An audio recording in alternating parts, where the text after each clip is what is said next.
Bom, vamos falar agora então da etapa de moldagem dos tijolos na prensa, tá? Essa moldagem dos tijolos pode ser feita utilizando prensas tanto manuais quanto prensas automáticas. As prensas automáticas, elas costumam proporcionar um maior grau de compactação na mistura. As prensas manuais proporcionam um grau de compactação menor.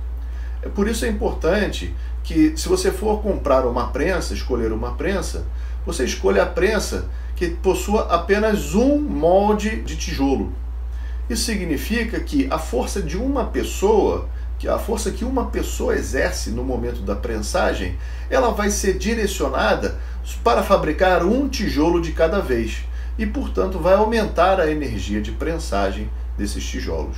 Tá? Você tem aí um quadro que foi retirado de um trabalho acadêmico devidamente citado e que você tem um estudo realizado de acordo com os tipos de prensa.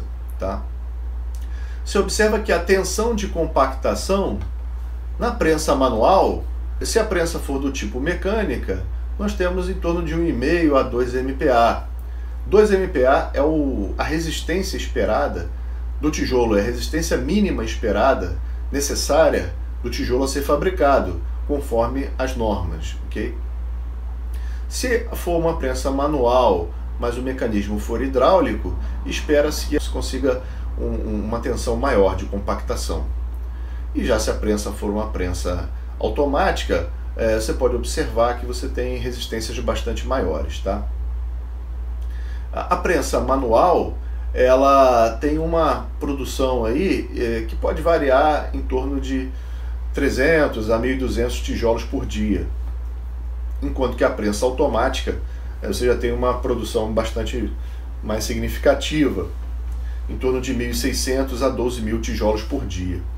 Então, quem for efetuar esse tipo de montagem de uma mini fábrica para fabricar os tijolos deve avaliar aí a questão custo-benefício, a relação custo-benefício, se vale a pena trabalhar com uma prensa automática ou uma prensa manual, porque também a prensa automática ela proporciona um resultado melhor do tijolo e também a quantidade maior de tijolos produzidos, porém é um material, um equipamento que é mais caro. Tá?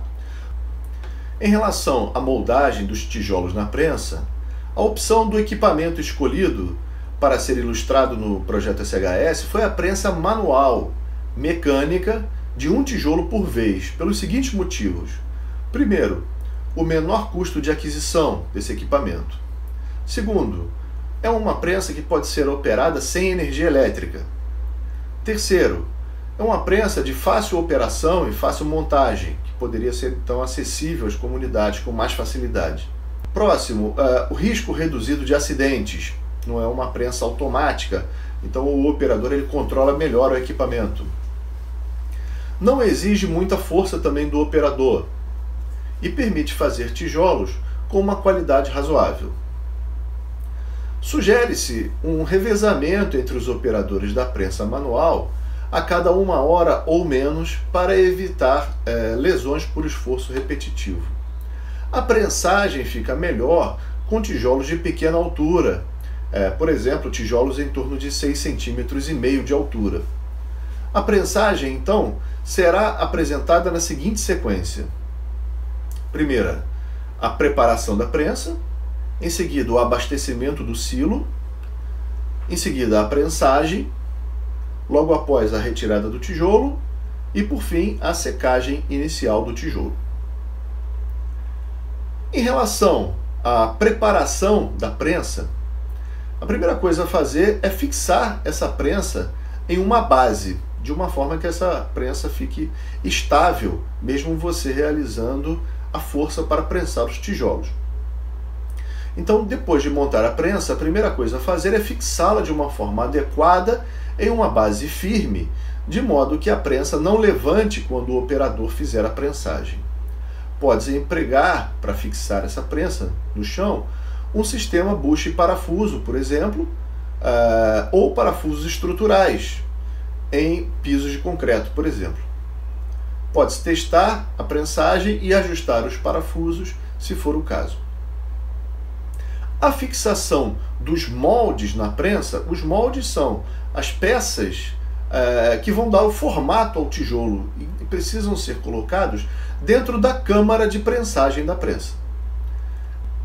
Cada tipo de tijolo é realizado com um tipo de molde diferente.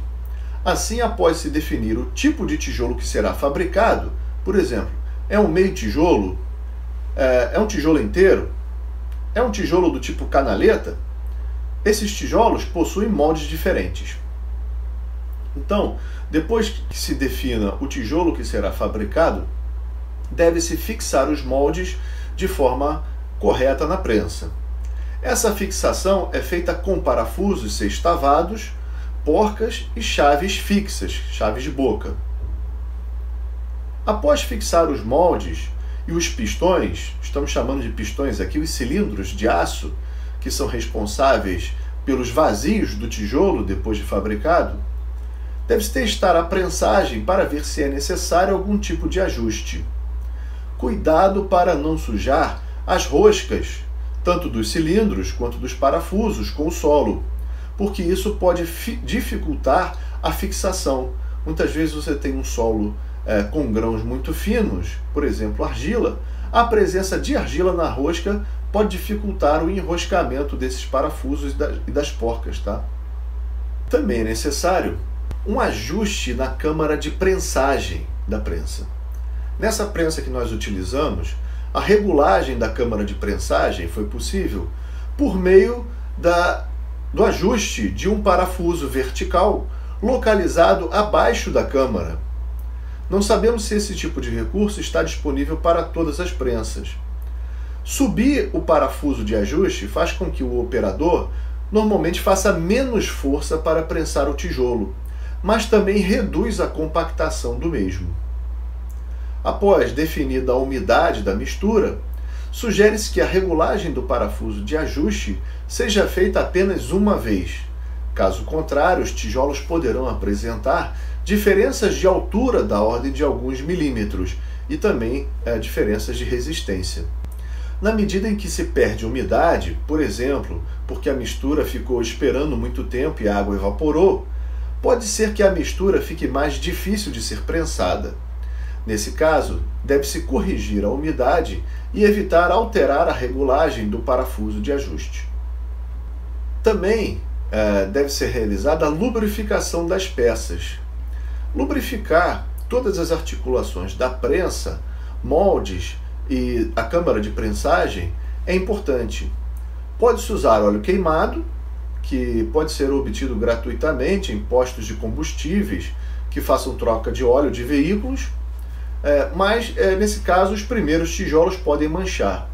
Pode-se também tentar lubrificar esses equipamentos com vaselina líquida, que é incolor, porém é um material mais caro. Deve-se repetir a lubrificação sempre que o tijolo começar a apresentar dificuldades para ser retirado do molde. Você tem aí algumas figuras que ilustram a lubrificação das peças. A próxima etapa na moldagem dos tijolos é o abastecimento do silo. Enquanto uma pessoa faz a operação de prensagem, a outra pessoa pode cuidar de manter o traço na umidade correta e abastecer continuamente o silo da prensa. O material não deve ficar muito tempo no silo da prensa, pois perde umidade e dificulta a prensagem. Para retirar o material do silo, pode-se prensar um tijolo com o resto do material que está presente na bandeja, ou então retirar o parafuso trava que fica na parte de trás da gaveta, o que permite recuar a gaveta para trás da prensa e então recolher o material com o auxílio de um balde. A etapa de prensagem é muito importante. A cada prensagem deve-se garantir que não haja resíduos de material prensado nos moldes. Caso contrário, os tijolos poderão ser fabricados com falhas. Os resíduos da mistura nas peças podem fazer com que a base da câmara de prensagem não retorne para a sua posição inicial após a prensagem. Nesse caso, pode-se pisar na peça lateral, que é presa na câmara, forçando-a para baixo, conforme demonstra na imagem. O operador também deve segurar a alavanca, pois caso contrário, o peso dela fará com que a base da câmara não vá até o fundo. Nessa operação, há uma tendência de haver mais solo na parte posterior da câmara, ou seja, a parte que fica mais próxima do silo. Isso pode fazer com que alguns tijolos fiquem com faces não paralelas, ou seja, sejam tijolos cônicos, a parte de cima não está paralela à parte de baixo, o que é problemático.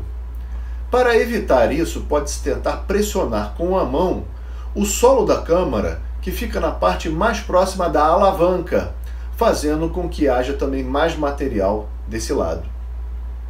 A cada prensagem, deve-se garantir que não haja resíduos de material prensado nos moldes. Caso contrário, os tijolos poderão ter falhas. Uma vassourinha e uma chave de fenda podem ajudar nessa limpeza. Com a câmara cheia, deve-se suspender a alavanca até que o suporte redondo encaixe no rolete, conforme mostra a imagem. Deve-se suspender a trava antes. Deve-se, então, pressionar a alavanca para baixo até que o pino encoste na chapa de ferro da prensa. E com cuidado de que o operador não se pendure na alavanca. Se a alavanca der algum tipo de ricochete, se ela voltar sozinha após a pressão do operador, é sinal que a pressão no tijolo está muito elevada.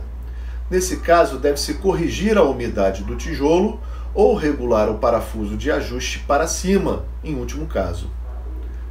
Deve-se, então, levantar a alavanca até que a trava seja acionada novamente. Em seguida, puxar a alavanca e pressionar para baixo, sem causar impactos, de modo a levantar o tijolo da máquina. A próxima etapa seria a retirada do tijolo da prensa, que deve ser realizada com bastante cuidado.